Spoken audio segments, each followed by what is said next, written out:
ಭಾರತಕ್ಕೆ ಯಾವ ದೇಶದ ಬಗ್ಗೆ ಭಯನೂ ಇಲ್ಲ, ಯಾವ ಆತಂಕನೂ ಇಲ್ಲ. ಯಾರು ಬಂದರೂ ಎದುರಿಸ್ತೀವಿ ಅನ್ನುವಷ್ಟು ಧೈರ್ಯವಾಗಿ ಭಾರತ ಇದೆ. ಅದನ್ನು ಎಲ್ಲ ರೀತಿಯಲ್ಲಿ ಭಾರತ ಪ್ರೂವ್ ಮಾಡಿದೆ ಆಪರೇಷನ್ ಸಿಂಧೂರ್ನಲ್ಲಿ.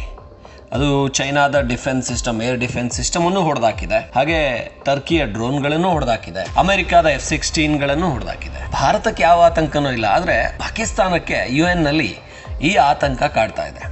ಅದು ಭಾರತ ಪಾಕಿಸ್ತಾನ ನಡುವಿನ ಆಪರೇಷನ್ ಸಿಂಧೂರ್ ಆ ಸಂದರ್ಭದ ಯುದ್ಧವನ್ನು ಹೇಳ್ತಾ ಒಂದಷ್ಟು ಟೆಕ್ನಾಲಜಿಕಲ್ AI ಇಂಪ್ರೂವ್ಮೆಂಟ್ ಇದೆಯಲ್ಲ ಟೆಕ್ನಾಲಜಿಯಲ್ಲಿ, ಸೊ ಅದು ಯುದ್ಧಕ್ಕೆ ಮತ್ತಷ್ಟು ತೀವ್ರತೆಯನ್ನು ತಂದುಕೊಡ್ತಾ ಇದೆ. ಇದನ್ನು ಕಂಟ್ರೋಲ್ ಮಾಡಬೇಕು, ಇದಕ್ಕೆ ಒಂದಷ್ಟು ಮಿತಿಗಳನ್ನು ಹಾಕಬೇಕು ಅನ್ನೋ ರೀತಿಯಲ್ಲಿ ಮಾತಾಡಿದ್ದಾರೆ.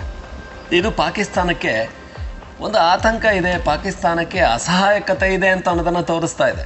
ಭಾರತಕ್ಕೆ ಯಾವ ಆತಂಕ, ಯಾವ ಅಸಹಾಯಕತೆಯೂ ಇಲ್ಲ.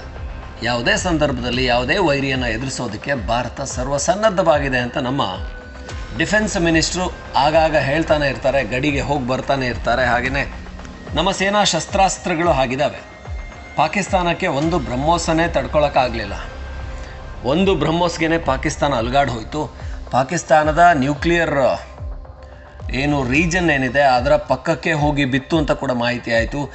ಇದು ಮುಂದಿನ ದಿನಗಳಲ್ಲಿ ಯುದ್ಧ ಮುಂದುವರೆದರೆ ಪಾಕಿಸ್ತಾನದ ನ್ಯೂಕ್ಲಿಯರ್ ಬೇಸ್ಗಳನ್ನೇ ಭಾರತ ಕಾನ್ಸಂಟ್ರೇಟ್ ಮಾಡಿ ಯುದ್ಧ ಮಾಡ್ಬೋದು. ಆ ಕಾರಣಕ್ಕೇ ಪಾಕಿಸ್ತಾನ ಭಾರತದ ಮುಂದೆ ಮಂಡಿಯೂರಿದ್ದು ಅಂತ ಕೂಡ ರಕ್ಷಣಾ ವಿಶ್ಲೇಷಕರು ಮಾತಾಡಿದರು. ಈಗ ಪಾಕಿಸ್ತಾನದ ಡಿಫೆನ್ಸ್ ಮಿನಿಸ್ಟರ್ ಖ್ವಾಜಾ ಆಸಿಫ್ UN-ನಲ್ಲಿ ಕೂತ್ಕೊಂಡು AI ಮೂಲಕ ಯುದ್ಧಗಳ ಅಡ್ವಾನ್ಸ್ಮೆಂಟ್ ಆಗ್ತಾ ಇದೆ, AI ಬಳಸ್ಕೊಂಡು ಯುದ್ಧವನ್ನು ಮಾಡಲಾಗ್ತಾ ಇದೆ, ಇದು ಬಹಳ ತೀವ್ರ ಥರದಲ್ಲಿ ಪರಿಣಾಮಗಳನ್ನು ಬೀರುತ್ತೆ, ಈ ರೀತಿಯ ಮಾತನಾಡಿ ಟೆಕ್ನಾಲಜಿ ಬಳಕೆಯನ್ನು ತಡೆಯೋದು ದಡ್ಡತನ. ಹಾಗೆ ಟೆಕ್ನಾಲಜಿಯನ್ನೇನಾದರೂ ಬಳಸದೆ ಹೋಗಿದ್ದಿದ್ರೆ ಅಥವಾ ಅಡ್ವಾನ್ಸ್ಮೆಂಟ್ ಆಗದೇ ಇದ್ದಿದ್ರೆ ನ್ಯೂಕ್ಲಿಯರ್ ವೆಪನ್ನೇ ತಯಾರಾಗ್ತಾ ಇರಲಿಲ್ಲ, ನ್ಯೂಕ್ಲಿಯರ್ ಬಾಂಬ್ ಅನ್ನೋದೇ ತಯಾರಾಗ್ತಾ ಇರಲಿಲ್ಲ. ಅದನ್ನು ಬಳಸೋದು ಬಿಡೋದು ಬುದ್ಧಿವಂತಿಕೆ ಅಥವಾ ವಿಚಾರ.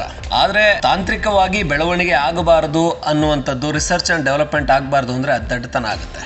ಯುದ್ಧಗಳು ಹಿಂದಿದ್ದ ರೀತಿ ಈಗಿಲ್ಲ, ಯುದ್ಧದ ರೀತಿನೇ ಬದಲಾಗಿ ಹೋಗಿದೆ. ಮೊದಲು ಗಡಿಯಲ್ಲಿ ನುಗ್ಗಿ ಯುದ್ಧ ಮಾಡ್ತಾ ಇದ್ರು, ಶೆಲ್ ದಾಳಿ ಆಗ್ತಾ ಇತ್ತು, ಇಲ್ಲ ಅಂತ ಹೇಳಿದರೆ ಆರ್ಟಿಲರಿಗಳಿಂದ ಯುದ್ಧಗಳನ್ನು ಮಾಡಲಾಗ್ತಾ ಇತ್ತು. ಅಂದರೆ ಫಿರಂಗಿ ಅಂತ ಹಿಂದೆ ಇರ್ತಾ ಇತ್ತು, ಅದು ಆರ್ಟಿಲರಿ ರೂಪವನ್ನು ಪಡ್ಕೊಂಡು ಅದರಲ್ಲಿ ಯುದ್ಧಗಳನ್ನು ಇಲ್ಲಿಂದ 10 ಕಿಲೋಮೀಟ್ರ್ 20 ಕಿಲೋಮೀಟ್ರು ಅಥವಾ ಕಣ್ಣಿಗೆ ಕಾಣುವಷ್ಟು ದೂರ 500 ಮೀಟ್ರು ಅಲ್ಲಿಗೆ ಗುರಿ ಇಟ್ಟು ದಾಳಿ ಮಾಡಲಾಗ್ತಾ ಇತ್ತು. ಆದರೆ ಈಗ ಬದಲಾಗಿ ಏರ್ ವಾರ್ಫೇರ್ ಆಗಿದೆ. ಅಂದರೆ ವಾಯು ದಾಳಿಗಳು ಹೆಚ್ಚಾಗಿದ್ದಾವೆ. ಡ್ರೋನ್ ಮೂಲಕ ದಾಳಿ ಮಾಡಲಾಗುತ್ತೆ, ಇಲ್ಲ ಅಂತ ಹೇಳಿದರೆ ಮಿಸೈಲ್ಗಳು, ಇಲ್ಲ ಅಂತ ಹೇಳಿದರೆ ಯುದ್ಧ ವಿಮಾನಗಳು, ಅದರ ಮೂಲಕ ಯುದ್ಧ ಮಾಡೋದು ಜಾಸ್ತಿ ಆಗಿದೆ. ಮೇಲಿಂದ ಬಂದು ಬಾಂಬ್ ಹಾಕುವಂಥದ್ದು ಅದು ಹೆಚ್ಚಾಗ್ತಿರುವಾಗ ಈಗ ಯಾವ ಮಟ್ಟಿಗೆ ಅಂದರೆ ಚೈನಾದಂಥ ರಾಷ್ಟ್ರಗಳು ಒಂದು ಸಣ್ಣ ಮೊದಲು ಗಿಡುಗನಲ್ಲಿ ಪಾರಿವಾಳ, ಆಮೇಲೆ ಈಗ ಒಂದು ನೊಣದ ರೀತಿ ಸಣ್ಣ ಸಣ್ಣ ಹುಳುಗಳಿಂದ ಕೂಡ ಅದರಲ್ಲಿ ಕೂಡ ಒಂದಷ್ಟು ಸೀಕ್ರೆಟ್ ವೆಪನ್ಸನ್ನು ಇಟ್ಟು ಅಲ್ಲಿ ಸೀಕ್ರೆಟ್ ಕ್ಯಾಮ್ರಾಗಳನ್ನಿಟ್ಟು ಅದರಿಂದ ಆಪರೇಷನ್ಸ್ ಮಾಡೋ ಮಟ್ಟಿಗೆ ಬೇರೆ ಗಡಿ ಭಾಗದ ಆಚೆಗೆ ಏನು ನಡೀತಾ ಇದೆ ಅನ್ನೋದನ್ನು, ಅಥವಾ ರಕ್ಷಣಾ ವಿಚಾರದಲ್ಲಿ ಒಂದು ಸಣ್ಣ ಪ್ರಾಣಿಯನ್ನು ಬಳಸ್ಕೊಂಡು ಅದರ ಮೂಲಕ ದಾಳಿಯನ್ನು ಮಾಡಿಸುವ ಮಟ್ಟಿಗೆ ಆ ರೀತಿಯ ತಂತ್ರಜ್ಞಾನದಲ್ಲಿ ಅಭಿವೃದ್ಧಿಯನ್ನು ಕಾಣ್ತಾ ಇದ್ದಾವೆ. ಅದನ್ನು ತಡಿಬೇಕು ಅಂದರೆ ನಮ್ಮಲ್ಲಿ ಅದಕ್ಕೆ ತಡೆ ಒಡ್ಡಬಹುದಾದಂಥ ತಂತ್ರಜ್ಞಾನವನ್ನು ನಾವು ಮಾಡ್ಕೋಬೇಕು. ಅದನ್ನು ಬಿಟ್ಟು ಪಾಕಿಸ್ತಾನ ವಿಶ್ವಸಂಸ್ಥೆ ಮುಂದೆ ಕೂಡ ಈ ರೀತಿ ಭಾರತ ಪಾಕಿಸ್ತಾನ ಯುದ್ಧದಲ್ಲಿ ನೋಡಿ ಹೇಗಾಗಿತ್ತು, ಸೊ ಇದೆಲ್ಲದಕ್ಕೂ ಕೂಡ ಒಂದು ಲಿಮಿಟ್ ಬೇಕು. ಅಂದರೆ ಪಾಕಿಸ್ತಾನಕ್ಕೆ ನಾವು ಹೇಗೂ ಭಾರತವನ್ನು ಎದುರಿಸೋದಕ್ಕೆ ಸಾಧ್ಯ ಇಲ್ಲ. ನಾವು ಮಾಡೋದೇನಿದ್ರು ಕುತಂತ್ರಿ ಬುದ್ಧಿ.